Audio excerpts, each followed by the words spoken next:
2 Manifestation de sa venue.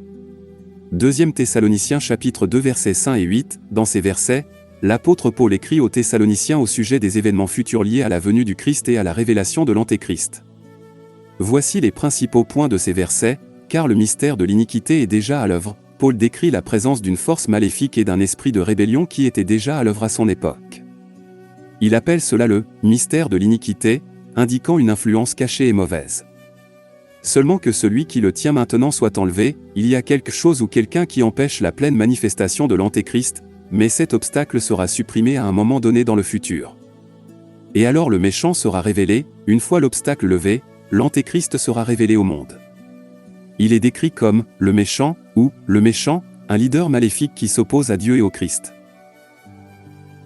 Que le Seigneur Jésus tuera par le souffle de sa bouche et détruira par la manifestation de sa venue, Paul enseigne que la révélation de l'Antéchrist sera temporaire et qu'il rencontrera son jugement à la seconde venue du Christ.